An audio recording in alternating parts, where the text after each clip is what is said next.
I used to joke that my firstborn wasn't my son. It was a greasy little shop with a flickering fluorescent light and a cash register that stuck on fives. Back then, I sold gaskets and wiper blades to anyone who'd give me 5 minutes and a handshake. Most days I came home smelling like brake fluid and burnt coffee. The building was a converted laundromat with cracked tiles, and the office was a metal desk pushed into a corner where lint still floated out of the wall vents like snow. I didn't have much, but I had a key, a name on the window, and a promise I made to myself. If I worked longer than the next guy, I'd outlast him. 30 years later, that promise turned into a regional supplier with 4 warehouses, 32 employees, and a reputation so clean I could put my mother's name on an invoice and not lose sleep. I'm not the smartest man in any room. I learned early that what I lack in pedigree, I make up for in patience and notes. My notebooks are a graveyard of yesterday's problems, suppliers that run slow in the summer, drivers who call in sick on Fridays, customers who haggle until they love you for not blinking. When business grew, I kept the habits. Up before the sun, coffee on the loading dock with the guys, a long walk through the aisles before anyone else showed up. I could tell when a shelf was off by one alternator. I could smell when a pallet of brake pads had been stored too close to paint thinner. My company wasn't big because we were clever. It was big because we were careful. We got the small things right, every day, for years. When my son Adam graduated with a business degree, I felt something loosen in my chest that I didn't know I'd been holding. He had my eyes and his mother's kindness. He grew up sweeping the shop on Saturdays for arcade money, counting bolts into plastic bins while asking me why adults got so mad about tiny things. Because tiny things turn big if you let them, I told him, half teasing, half praying he'd remember. When he said he wanted to join the company, I shook his hand like I would any new hire and then pulled him into a hug. I hope didn't feel as desperate as it was. In my mind, the arc was simple. I'd teach him the warehouse by winter, the books by spring, the people always. One day, when my back insisted, I'd hand him the keys and watch him carry our name farther than I ever could. Then came Emily. She walked into our lives on a Saturday in May, all bright eyes and brisk conversation, the kind of woman who looks you in the face when you talk and remembers the price you quoted 3 weeks ago without checking her phone. She was an accountant at a mid-size firm downtown, and on the drive home after our first dinner together, my wife said, "That girl is going somewhere." I thought, good, maybe Adam will go with her. It wasn't long before Emily started coming by the warehouse with iced coffees for the front office. She'd wait while Adam finished up, chatting with my staff about software we might use, small efficiencies we could try. It felt like oxygen, fresh ideas, a young mind, a possible future where my son wouldn't have to learn everything by scraping his knuckles like I did. I told myself I was lucky. Family and business, braided together the way I'd always dreamed. At the wedding, I stood to toast them and said I was giving them my greatest treasures, my boy, my life's work, and my faith that they'd honor both. People clapped. Emily squeezed my hand and called me Dad for the first time. It was an easy word to love. In that moment, I pictured grandkids on forklifts at 5 miles an hour, Emily modernizing the back office, Adam learning the art I couldn't teach from a textbook: how to read a room, how to hear a lie hiding in a delay, how to close a deal with respect. I imagined myself easing off the throttle, more fishing, fewer 5 a.m. deliveries, but always the walkthroughs, always the keys jangling in my pocket like a heartbeat. Looking back, I can see the first mistake. I confused the warmth of family with the security of structure. I believed love would do the work of locks, policies, and signatures. I thought the soil of our name would keep out weeds. But businesses don't care about your hopes. They run on details, and details don't forgive. When I went home the night after the wedding, I set my ring and keys on the nightstand and slept like a man who has finally finished a long job. I didn't know a different job had just begun, the kind where you don't hear the alarm until something is already on fire. If there's one thing I've learned, it's this. A kingdom can be stolen not by a siege, but by a smile, a form, and a pen that isn't yours. And yet, that night, I only heard the quiet. I only felt proud. I only dreamed of rest. If part one of my life was sweat and socket wrenches, the start of part two looked like a brochure for how family business should go. Adam and Emily were easy on the eyes and easier on nerves. He had the warehouse humming. She had a way of turning spreadsheets into stories. They'd sit with me after closing, laptops open, and translate numbers into plain talk. "These 3 clients pay 90 days out," Emily would say, circling a cell in yellow. "If we offer 2% off for payment within 10 days, we can smooth cash flow without touching the line of credit." She made it sound simple. It often was. She brought in a new invoicing system that actually worked, color-coded the accounts receivable like a traffic light, and taught our front desk how to stop letting friendly customers become permanent IOUs. She wasn't rude. She was firm. When a contractor 6 months behind tried to charm his way into another delivery, Emily handed him a coffee and a printed statement. "We'll load your truck when you settle this," she said, smiling like a teacher who likes you but won't bump your grade. He paid the next day. I watched Adam under her influence and felt proud. He started dressing a touch sharper, showing up 5 minutes earlier. He took meetings that used to make him sweat and came back with results. When they brainstormed, they finished each other's sentences like kids passing notes in class. I'd lean back in my chair, hands laced behind my head, and think, this is the whole point, building something my son could own, with a partner who wasn't afraid to make it better. The first suggestions were harmless. "Dad, you should let Adam handle supplier calls," Emily said one afternoon, filing invoices with that brisk efficiency of hers. "Vendors need a single voice." She wasn't wrong.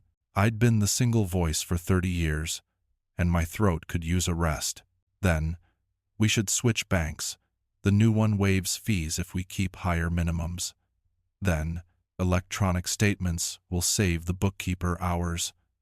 It all sounded like housekeeping, sweeping the corners I never had time to see. One evening, Emily asked if I could sign an updated vendor form so we'd be registered as a preferred supplier for a big account. I glanced over the sheet, saw our company name and address, and signed. She slid it into a folder with a neat nod of thanks. That became routine. A tidy stack of harmless paperwork before lunch updated W-9, bank ACH authorization, new software user agreements, each small enough to ignore, all together enough to shift the ground under your boots without you noticing. She took over payroll after our longtime bookkeeper retired, insisting we didn't need a replacement right away because "I've got this, and hiring can wait until Q4. She set unique logins for everyone and told me she'd email my credentials. A week went by, then 2. "Oh, sorry, Dad. I'll get those to you," she'd say. When the credentials finally arrived, my access was read-only. I told myself it was fine. I didn't want to babysit numbers at night anyway. At home, my wife would ask, "How's Emily doing?" And I'd say, "She's a machine. We needed this 10 years ago." And I meant it. The stacks of paper shrank. The late pays shriveled. For the first time in forever, I took a Friday afternoon to fish. I sent the crew a photo of a smallmouth bass and typed, "Try not to miss me." The guys replied with thumbs-ups, and Emily wrote, "We've got it handled, Dad." It felt good being needed a little less. Still, there were hairline cracks you only see if you know where to look. A vendor called asking why our remittance now showed Emily's email instead of accounts at grantautoparts.com. "Streamlining," she said when I mentioned it. A driver told me he now reported schedule changes to Emily, not Adam. "Efficiency," she said. "My office door never locked in 30 years started sticking. Maintenance is changing the lock. We'll get you a new key," the receptionist told me. I smiled, made a joke about finally being important enough for security. The new key took a week to appear. There was the first time she corrected me in a meeting. A small thing. I quoted our net terms as 30 days. She chimed in, "It's net 15 now. in a tone that sounded like we'd always done it that way. The client looked at me, then at her. I nodded along, swallowing the pinch to my pride. Change is good, I told myself. Let the kids steer. You're just ballast now. When Emily called me Dad at work, it warmed me at first. Family at the office, what could be better? Over time, the word floated in the air, like a perfume that didn't match the room. Dad, could you sign this real quick? Dad, we moved the fuel card under the new account. Dad, we took you off the bank alerts so your phone stops buzzing at night.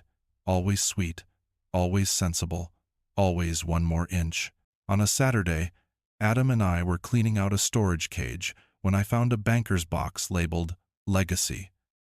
Inside were old ledgers and a Polaroid of the shop when it was a laundromat. I felt a squeeze in my throat. Adam put a hand on my shoulder. You built this, he said. We're just upgrading. I believed him. I wanted to. I closed the box, dust in my eyes, and told myself that trust is what makes family different from business. I didn't know. Trust can also be the softest lock, easy to pick if someone's patient, polite, and carrying the right keys. The shift didn't come like a storm. It came like a thermostat, nudged 1 degree at a time until you wake up sweating and don't know when the room got hot. It started with the calendar. For 30 years, the master calendar hung behind my desk, deliveries in blue, receivables in green, notes in pencil because life changes. One morning I came in, and the wall was bare. In its place, a framed motivational quote about excellence. I laughed, then looked around for the calendar. We moved it into the cloud, Emily said, tapping her laptop. Everyone can see it now. Everyone, it turned out, didn't include me. My login loaded a dashboard that showed high-level views, colored bars, no details. You don't need the weeds, Dad, she said. Enjoy the big picture. The phones changed next. Our receptionist, Tori, used to transfer supplier calls to me as a reflex. Now she'd glance at her screen and say, I'll connect you to Emily. The first few times, I waved it off. Loop me in when it's important, I told her. It didn't occur to me that everything becomes not important if you're not the one keeping score. Payroll moved under Emily temporarily after our bookkeeper retired. Temporary means 6 weeks in my world. In Emily's, it meant a reorganization. She sent an all-staff email. To streamline operations, finance matters will be centralized. Please route time cards, reimbursements, vendor remittances, and purchasing approvals through finance. Finance, in this case, was a 2-person team, Emily and a young accountant named Lucas, who called me Sir and flinched when I asked basic questions. I just do what Emily approves, he'd say, eyes on his shoes. Little things went missing. The petty cash tin in my bottom drawer, gone. We eliminated it. Too leaky, Emily said, smiling. The fuel card was reissued with a new bank.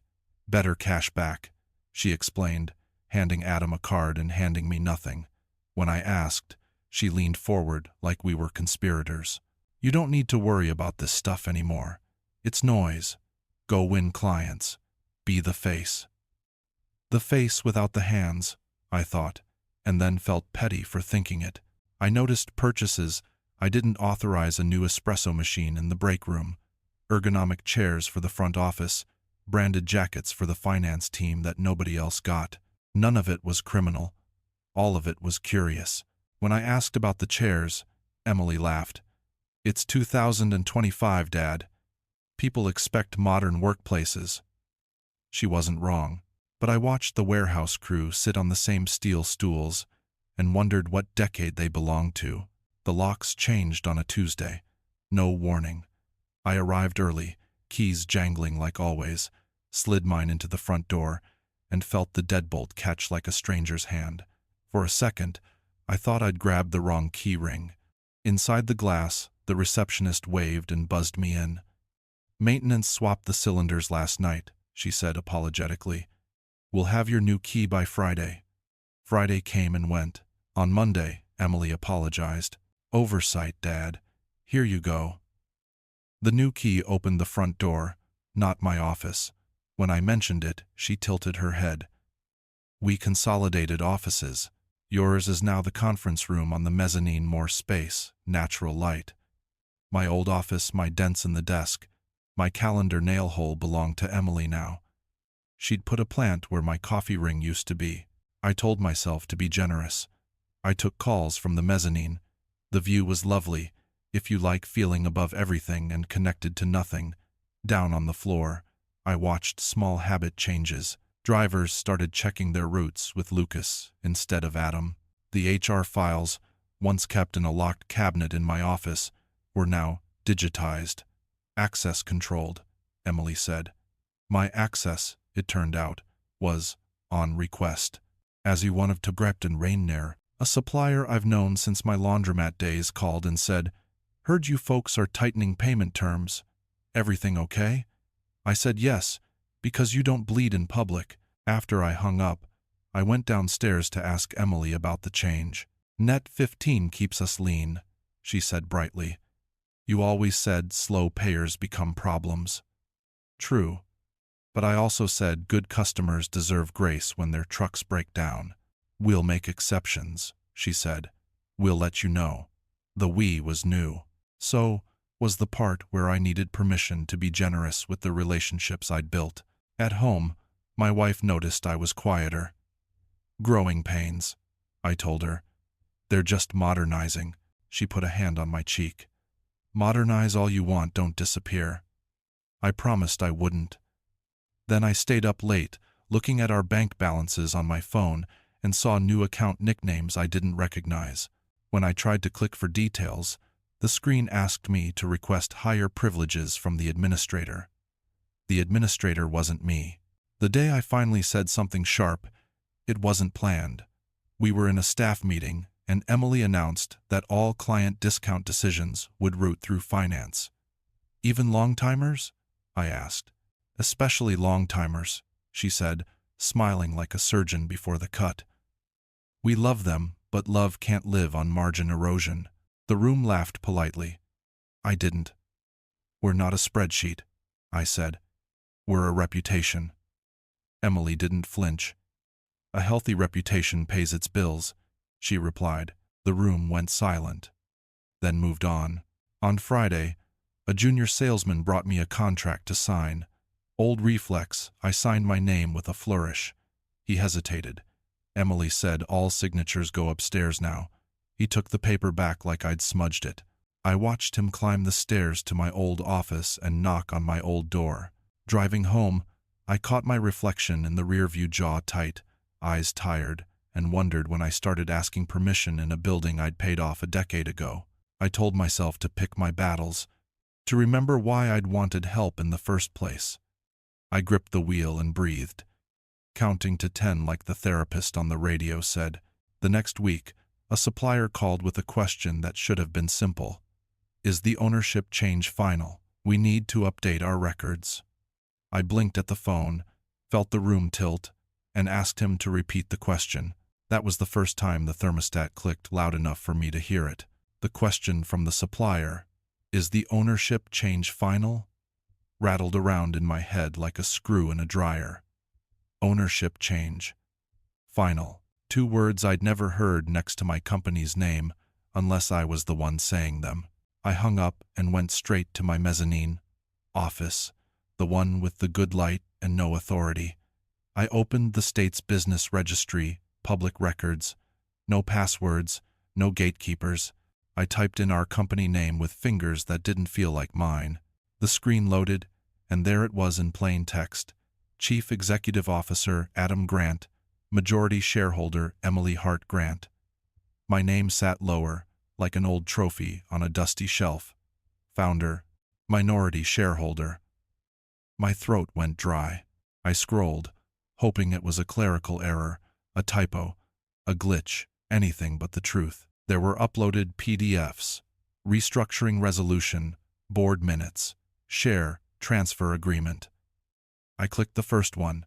My stomach dipped. My signature, my name written in the slow, careful curves I've used since before Adam was born, sat beneath a paragraph authorizing temporary executive transition and share reallocation for tax and operational efficiency. I didn't remember signing it. I didn't remember reading it. The date under my name was 6 months ago, a Tuesday I could swear I'd spent in the warehouse, arguing about a late pallet of rotors. The notary stamp looked real. The font looked official. Everything looked right except the part where it wasn't. I downloaded the files and zoomed in until the pixels broke into squares. The signature wasn't quite right. My G has a cut in the loop where a pen once snagged on a cheap form years ago. The cut was there, too perfect, like someone had lifted my name from another document and pasted it here. I felt the first flush of heat in my neck, anger, trying to dress up as certainty. But anger isn't proof. I emailed the documents to myself, then to my personal account, then to a hard drive I keep for things that matter. I went downstairs. "Tori," I said to the receptionist gently, "do you remember any notary coming in 6 months ago?" "Tuesday?" she thought, chewed her lip. "Emily had a mobile notary come by a couple times around then. They did it in your old office." "My old office?" She said it like you might say, your old house, after a divorce. "I found Lucas in finance." "Can you pull a log of any DocuSign packages I supposedly signed?" He looked like I'd asked him to recite the Constitution. I can ask Emily," he said. "Don't," I replied, more sharply than I meant. He flinched. "Just the log." He clicked and scrolled and swallowed. "Here," he said. The audit trail showed my name, but the IP addresses were from Emily's office workstation and a tablet I don't own. The timestamps lined up with hours I'd been out, on deliveries, and at a supplier lunch. "Maybe you delegated?" Lucas offered weakly. "I don't delegate my name," I said, and he looked at the floor.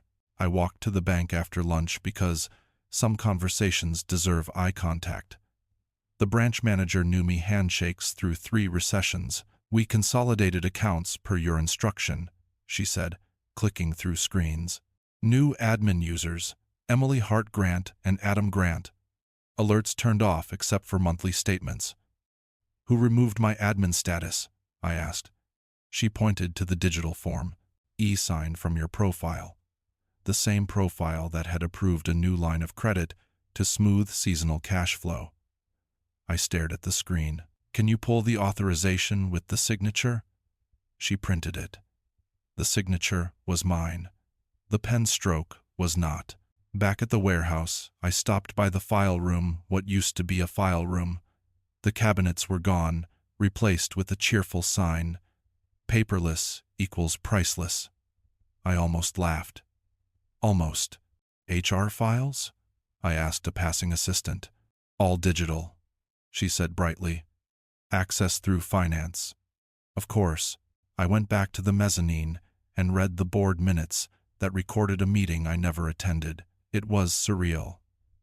A room full of people who weren't there, voting to honor the founder's legacy by moving him off the field. There were scripted thank yous, a motion to streamline decision-making, and a paragraph about protecting the founder's retirement. I pictured Emily writing that line and choosing the word protecting like a bow on a theft. I closed my eyes and tried to imagine the scene 6 months ago. A mobile notary setting up in my office. Emily smiling, efficient. Adam signing wherever she stuck a tab.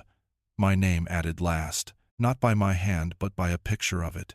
I wanted to believe Adam knew what he was doing. I also wanted to believe he didn't.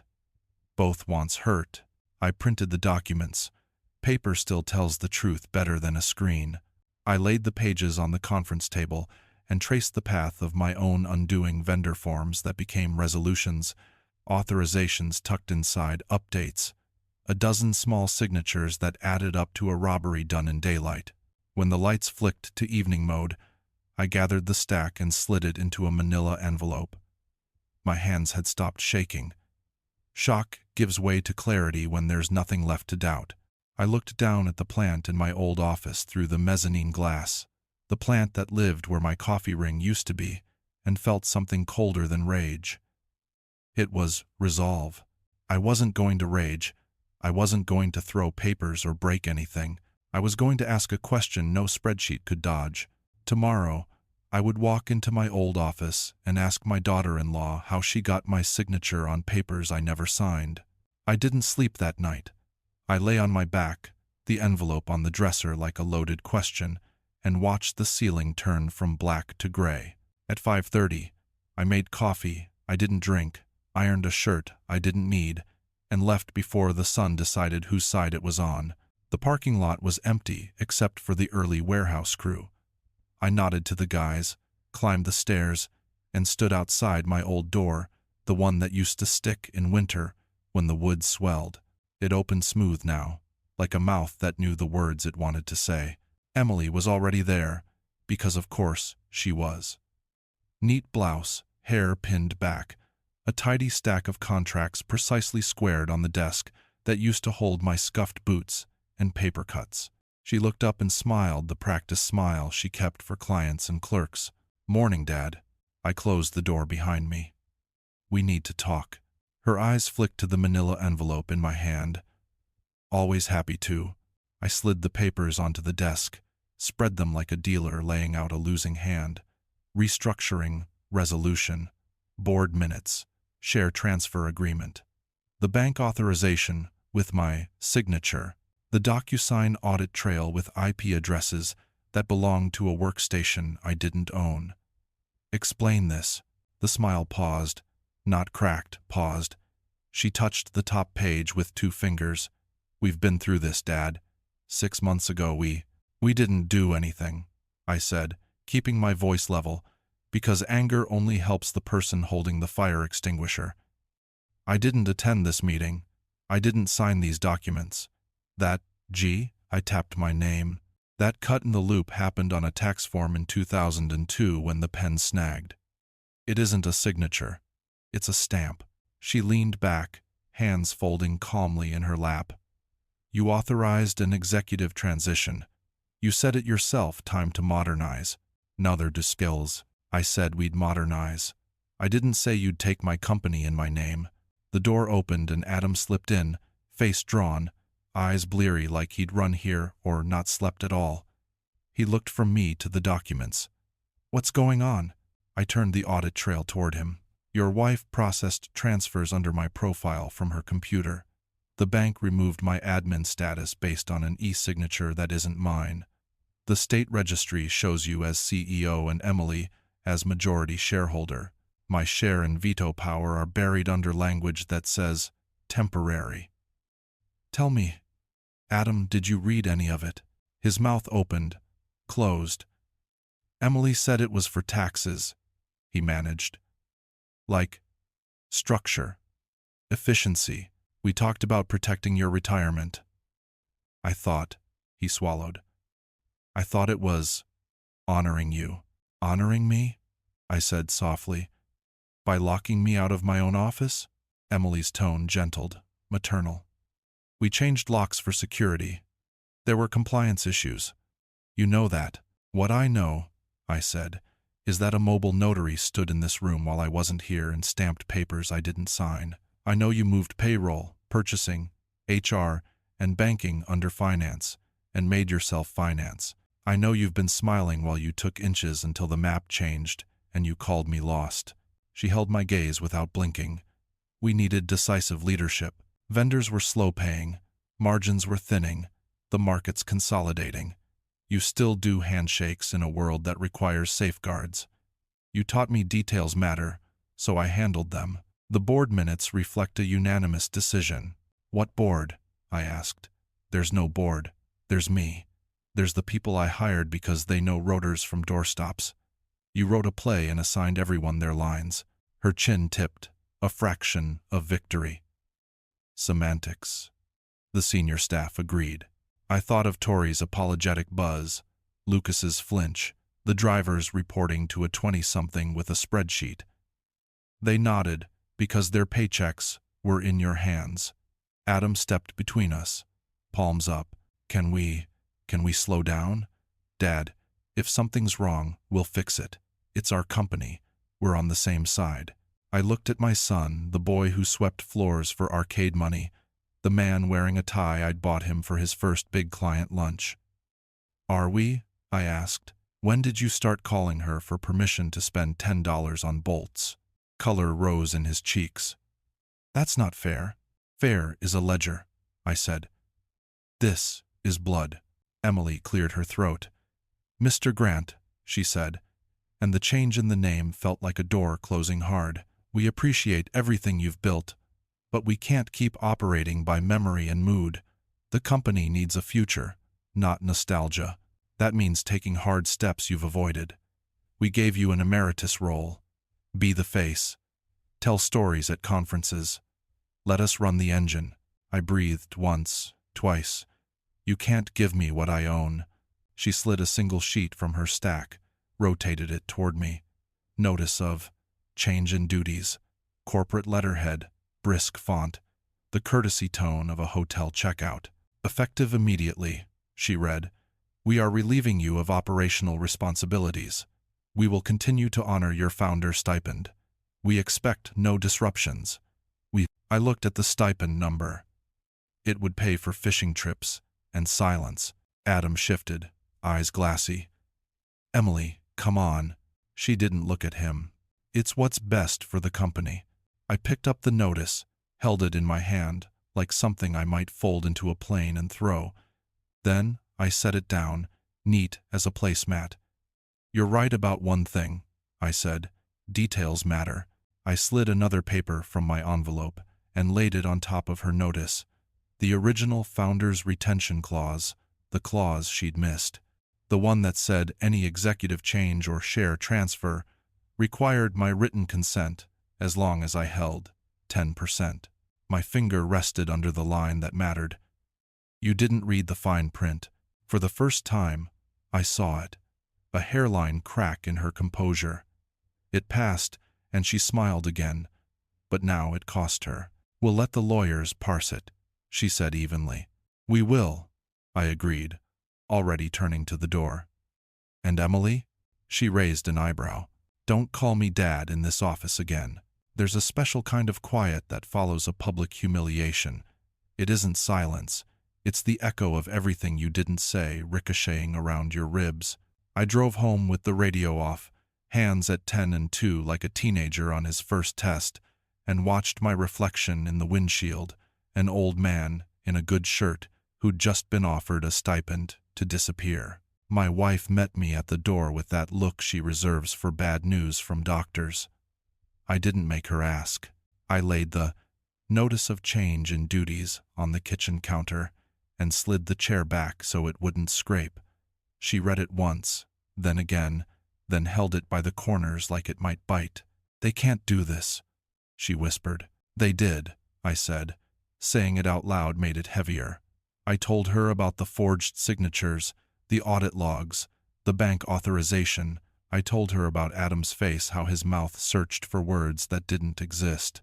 I spared her the part where Emily told me to tell stories at conferences. My wife is not a violent woman, but there are words that would have made her want to throw a chair. She brewed tea because that's what we do when the house tilts. We boil water and count the teaspoons like prayers. You call Charles, she said, meaning my old friend who knows the inside of corporate law like a mechanic knows the underside of a truck. Tonight. I will, I said. But first, I needed to sit with the ache, not to wallow, to take inventory. The phone started buzzing around 6. First, Pete from the warehouse. Boss, you okay? Then Maria from accounts. I heard something. Is it true? Tori texted a crying face emoji, then called to apologize for buzzing me in without a key like I was a visitor. I told them all I was fine, that we were adjusting roles. It's funny how fast you start using enemy words because they're easier than the truth. After the calls, I went to the garage. That's where I keep the things nobody can take by paperwork. The drill press my father-in-law gave me when we got the laundromat, a pegboard of wrenches, coffee cans full of screws that fit machines the world forgot. I sat on the workbench and stared at the cans like they might assemble themselves into a plan. The house settled. Somewhere in the ducts, a click that used to comfort me sounded like a countdown. I thought about selling the company in year 15 when a competitor waved a number I couldn't believe.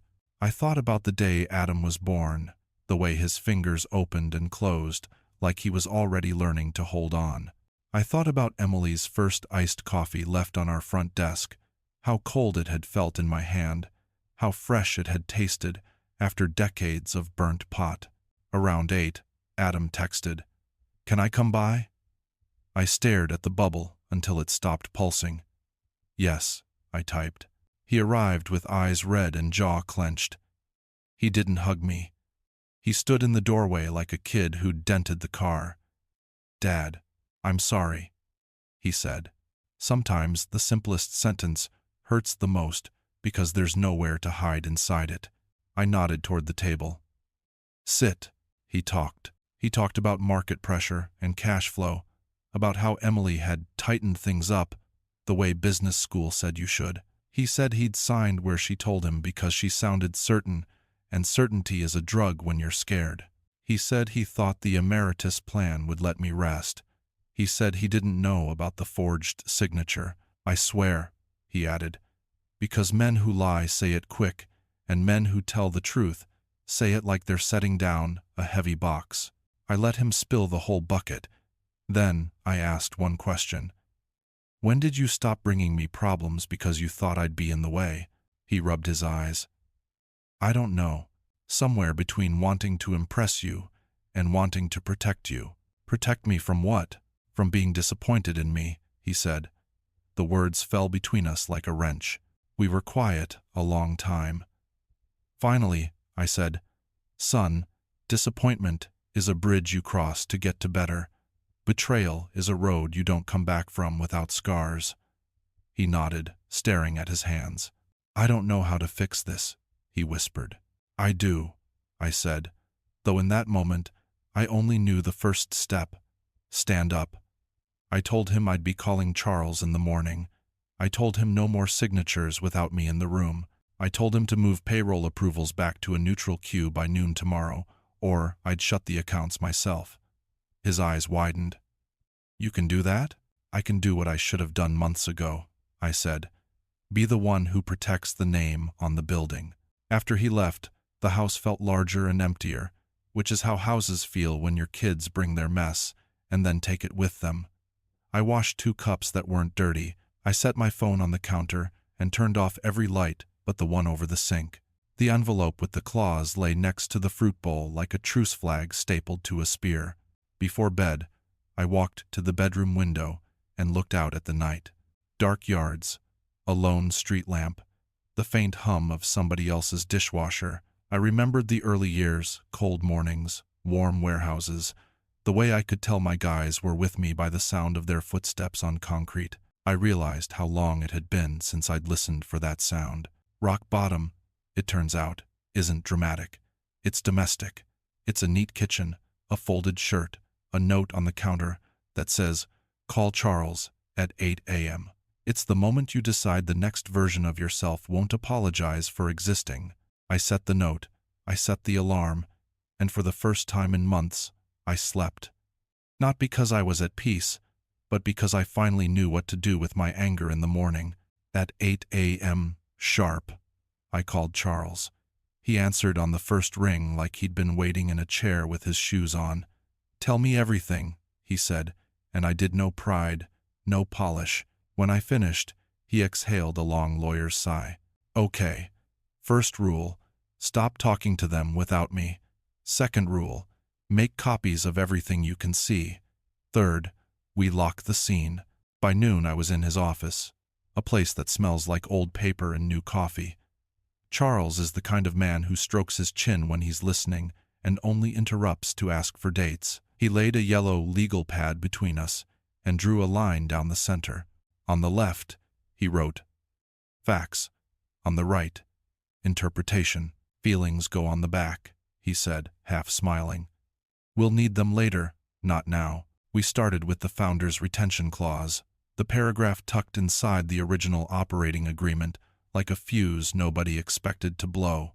Charles read it twice, then tapped the key sentence. As long as you hold 10%, any executive appointment, removal, or share transfer requires your written consent. He leaned back. That's not decoration. That's a break. Next, the signatures. He asked for samples of my real wet ink signature from the last 20 years. I brought a banker's box, tax forms, supplier contracts, a letter I wrote to Adam when he turned 18. Charles spread them like a card trick, snapping photos with a tablet. We'll send these to a forensic document examiner, he said. If they lifted your G from an old form, we'll know. The notch may be your best friend. He drafted a litigation hold letter to the company Polite, lethal. It required them to preserve all potentially relevant data, emails, DocuSign envelopes, access logs, security footage, mobile notary invoices, bank communications, even the trash from the shred bin. People never think their printers are snitches, he said, and sent a preservation request to the cloud service hosting our files. If anyone hits delete now, a judge will call that spoliation. Juries hate spoliation. We pulled the DocuSign audit trail I'd printed and compared IP addresses to the company's network allocation. Charles grinned like a mechanic, hearing a misfire. These two IPs mapped to the finance office machines. And this one? He circled a third entry at 7:43 p.m. That's a residential ISP 3 miles from your warehouse. Whose house? I didn't know.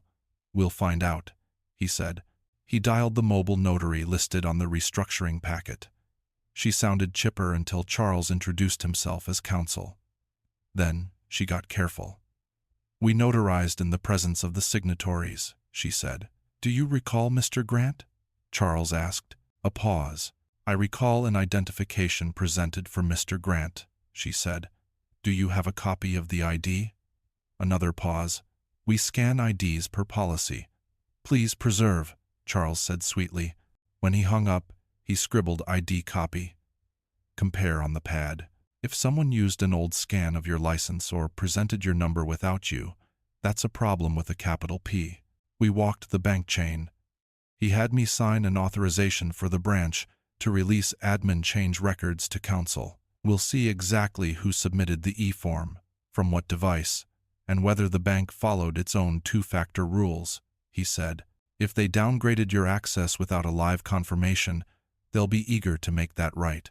They want a tamstication. Then, he outlined the causes of action like tightening bolts, breach of fiduciary duty, using control to benefit oneself, conversion, taking property shares without consent, fraud, forged signature, false minutes, civil conspiracy, if more than one actor coordinated, and injunctive relief, freeze everything now, sort later. We don't need to prove the whole novel tomorrow, he said. We just need the judge to read the first chapter and say, no one moves until I finish this. We built a timeline on the whiteboard. The day the locks changed, the week payroll temporarily moved, the Friday my key opened nothing, the Tuesday the registry updated, the evening IP on the DocuSign log. Patterns emerged like tire tracks in dust. Every efficiency lined up with a paper step. Every paper step lined up with a door closing behind me. Charles asked for something I hadn't considered, names of people who will tell the truth, even if it costs them. I gave him 3 Pete in the warehouse, Maria in accounts, and Tori at reception. We won't put them in the line of fire unless we have to, he said. But juries like people with keys and calluses. Before I left, he printed a draft demand letter to Emily and Adam. Rescind the transfers, reinstate my CEO authority per the clause, restore my bank admin, produce the original wet ink documents, and confirm in writing that no further changes would occur without my signature. Deadline, 72 hours.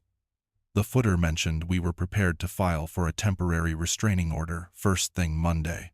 On my way out, he stopped me. 2 warnings, he said. 1, don't gloat. Pride makes bad evidence. 2, someone will call you sentimental, outdated, resistant to change. Let them. We're not fighting change. We're fighting theft, dressed as change. I drove back to the warehouse and parked across the street. engine off, watching my name on the building glow in the afternoon sun. I thought of all the small, careful choices that built that glow, and how carelessness had tried to dim it. In my pocket, my phone buzzed. Email sent. From Charles. The subject line read, "Notice to preserve and demand to rescind." For the first time in months, I didn't feel like a guest in my own life. The investigation wasn't revenge. It was repair. And repair, I've learned, is just revenge with a torque wrench and the patience to get every thread right. When repair begins, it doesn't sound like thunder. It sounds like a printer warming up and a pen clicking once before it touches paper. By Friday morning, Charles had the filings wrapped tight as shrink wrap, the motion for a temporary restraining order, the exhibits with the founder's retention clause, the DocuSign logs with their tidy little lies, and an affidavit from me that read like the only kind of confession: "I respect simple facts, no adjectives." He nodded at the stack. "We're not asking the court to decide the whole war," he said, "just to stop the bleeding." We filed before breakfast.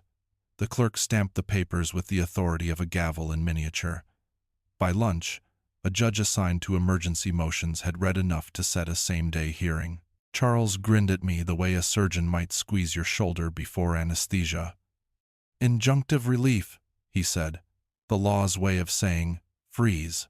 We walked into the courtroom with our box and our patients. Across the aisle, Emily arrived with a young lawyer in a navy suit who looked like he'd been built from LinkedIn endorsements. Adam sat one row behind her, hands knotted, eyes refusing to land on mine. When the judge asked for a thumbnail sketch, Charles presented the clause first, like showing the master key before you try any doors. He traced the dates, the IP addresses, the mobile notary who remembered an ID but not a face. He never raised his voice. He didn't need to. Emily's lawyer argued modernization, business necessity, and founder transition.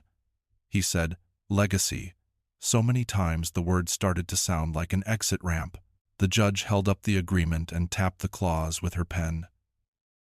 "This requires Mr. Grant's written consent," she said. "Did you have it?" There was a silence you could have cut with a receipt spike. "We have his signature," the lawyer offered weakly. "Alleged," Charles corrected, and slid the forensic examiner's preliminary analysis across the rail overlays, showing the identical notch in my G, appearing on documents 15 years apart, down to the pixel. The judge didn't smile. Judges don't. But she read for a long beat and then looked at me. "Mr. Grant," she said, "I'm granting the temporary restraining order, status quo ante. That means everything reverts to the day before these transfers. No more changes without your written consent." Her pen clicked. Effective immediately. Sometimes justice arrives, dressed like office stationery. A process server beat us back to the warehouse by 10 minutes. I followed him through the front door I could finally open with my new key and up the stairs to my old office. Emily was in a meeting with Lucas and 2 supervisors. The server announced her name, handed her the papers, and asked for the time. She signed, checked the clock on the wall, and thanked him like she was tipping a waiter. Then she read, eyes quick, pulse steady. Only when she reached the clause did something shift. A small retreat at the corner of her mouth, the tiniest step back you take when you've misjudged a ledge. I set my own copy on the desk. "Effective immediately," I said softly. "You're restrained from making any executive decisions or transactions without my written consent. Bank access returns to prior settings. Payroll approvals revert. Titles roll back." My voice surprised me, not triumphant, not bitter, even the way you speak to a machine when you're calibrating it. Adam appeared in the doorway, already knowing, somehow. "Is this done?" he asked, looking between us. "It's paused," I said. "Now we do it right or not at all." End quote. Word moves like water in a building that's more family than company. By mid-afternoon, employees hovered in Eddie's warehouse crew by the loading bay, sales at the coffee machine, reception under the soft buzz of fluorescent lights. I gathered everyone on the floor. No big speech. "There's an order from the court," I said. Operations revert to how they were before the changes. We'll keep what worked: cleaner receivables, faster invoicing, but decisions run through me until we sort governance. You'll get an email with specifics. If anyone pressures you to do something outside the order, call me. If anyone's nervous, take a break and talk to HR. We're not hunting, we're repairing. Oh man. Pete asked the question that carried the room's breath. We safe, boss? We're safer than we were yesterday, I said. And tomorrow we'll be safer than we are today. Back upstairs, I signed the bank reauthorization in pen, the old-fashioned way, with a branch manager on speaker confirming out loud. We restored my admin status, reset two-factor, and reinstated Adam as an approver under me, not above. I asked IT to catalog all admin accounts and print the list for my pocket.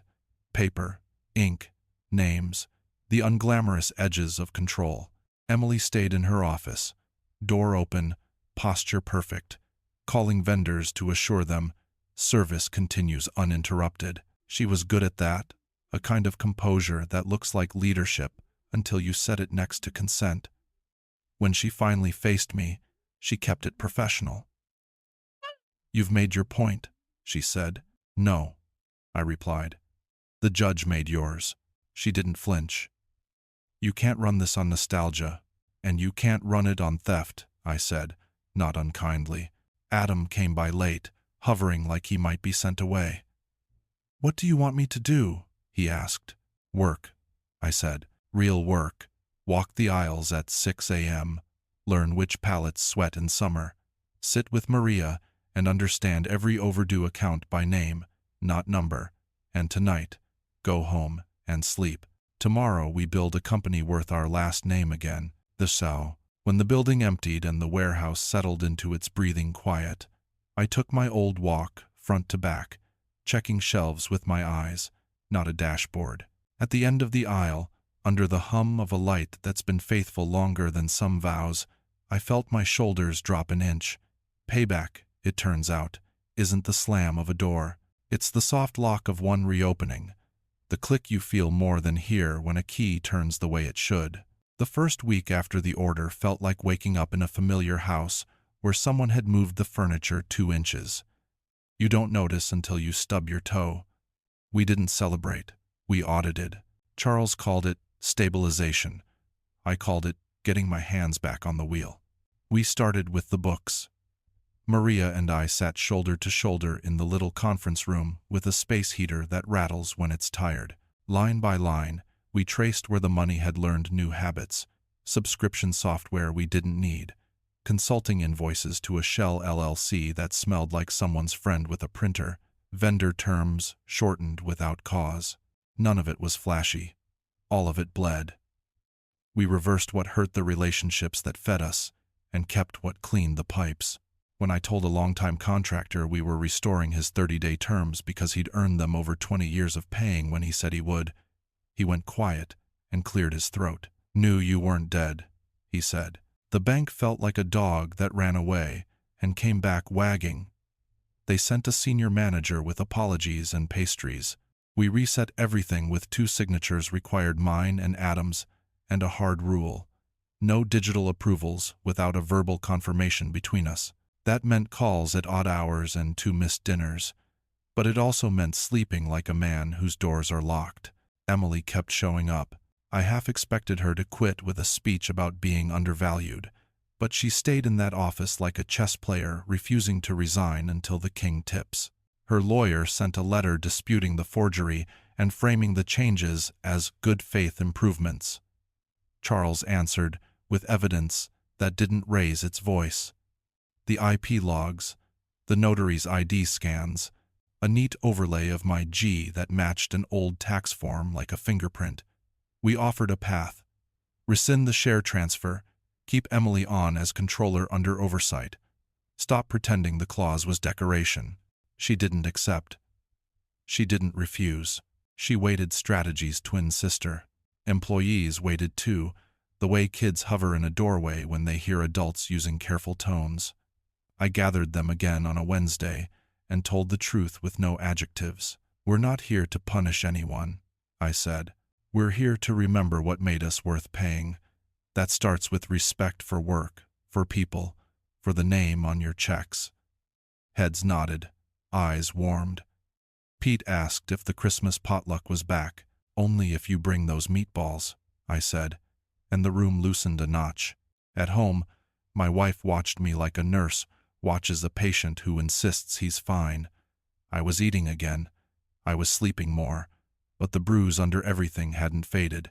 One night, on the porch, she said, "You're not angry like before."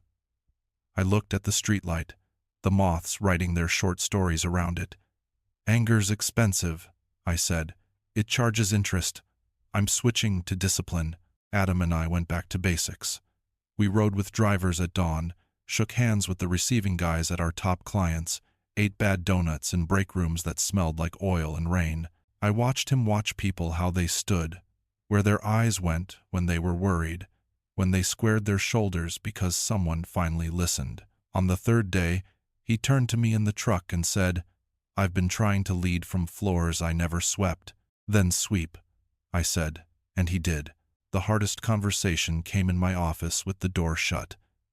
Adam sat across from me, hands open, not folded like a man ready to carry, not hide.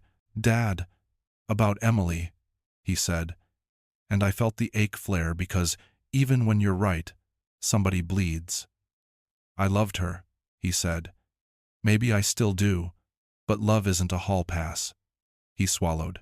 "If she's fighting you, she's fighting me too." I nodded. "I won't tell you how to end a marriage," I said, "but I'll tell you how to end a mistake, in daylight, with the truth." He nodded, eyes bright, and I thought of the boy counting bolts into bins and asking why adults get mad about tiny things. We didn't press criminal charges. Charles said we could. The examiner's final report gave us the ammunition, but I kept seeing the faces of my crew, men and women who needed paychecks more than they needed a court drama on the evening news. "Civil first," I told Charles. "Keep the business steady. Let the law take the heat without lighting the building on fire." We negotiated a settlement in principle. Emily would unwind the transfers, resign her officer role, accept a severance with standard non-disparagement, and return any company property that thought it was hers. In exchange, we dropped the word fraud if she stopped acting like the clause was a suggestion. When Emily came in to sign, she wore that same composed look, shoulders back, chin set, the dignity people cling to when the ground levels under them. She read every line. Her pen hovered over her name.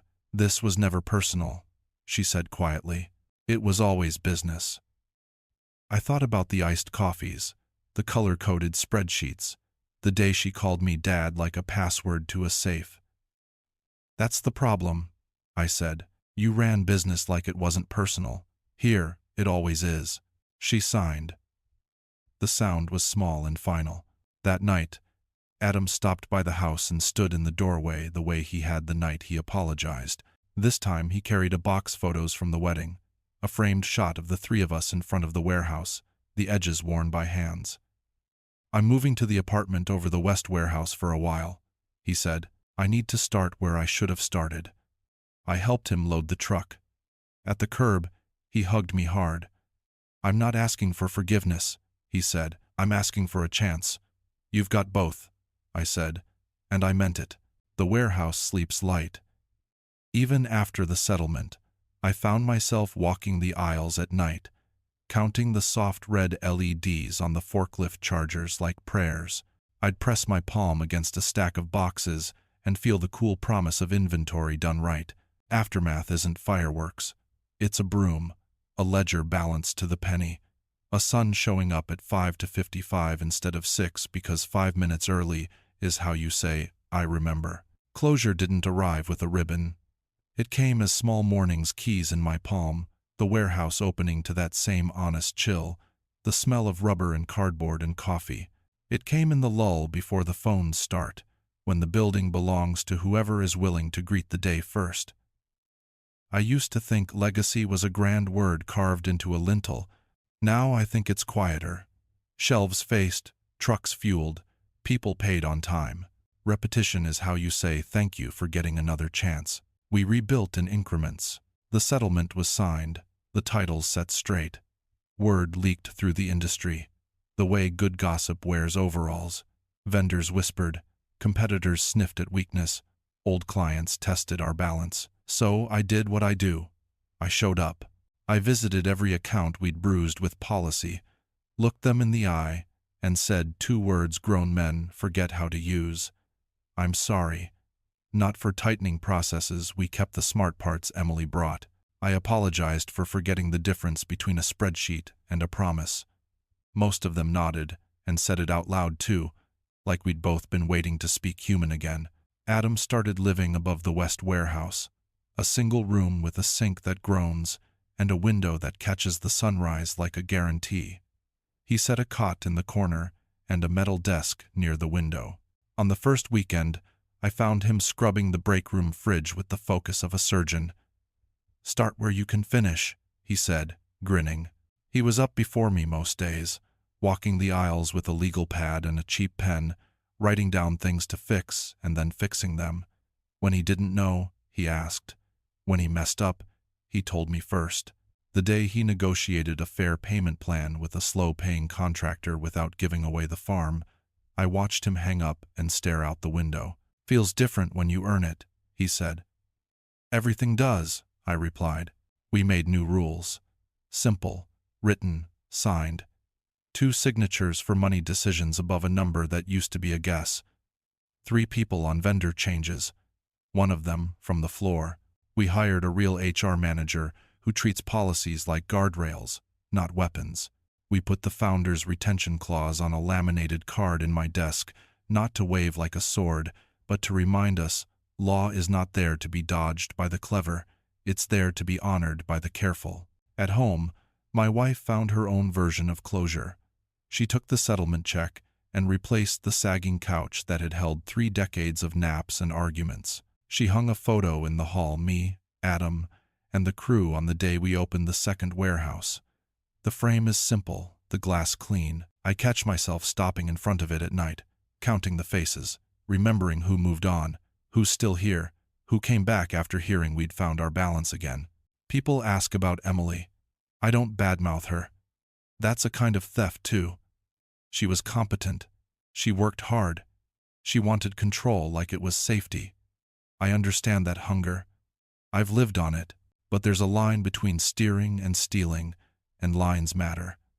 Last I heard, she took a controller job at a company where the founder retired without a fight.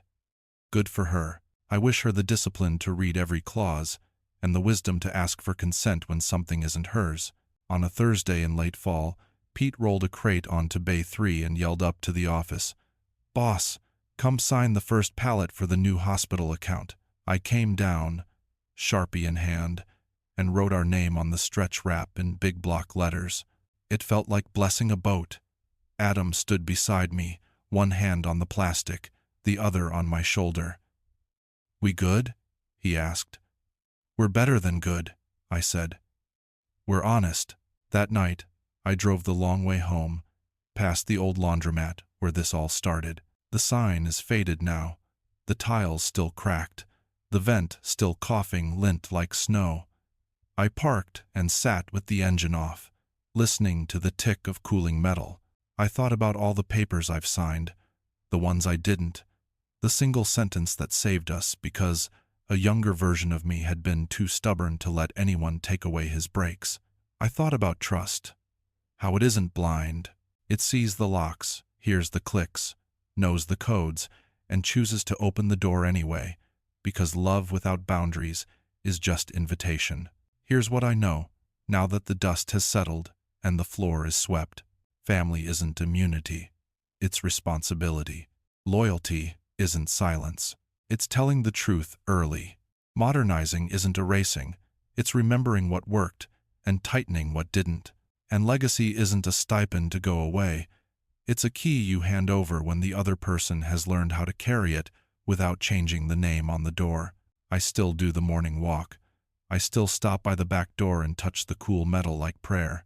Some days, when the light hits the mezzanine just right, I see my reflection in the glass and the ghost of a plant where my coffee ring used to be, and I smile. Not at the win, at the lesson. Never confuse family with loyalty. Blood may bind us, but integrity is what keeps us together. The rest is just paperwork.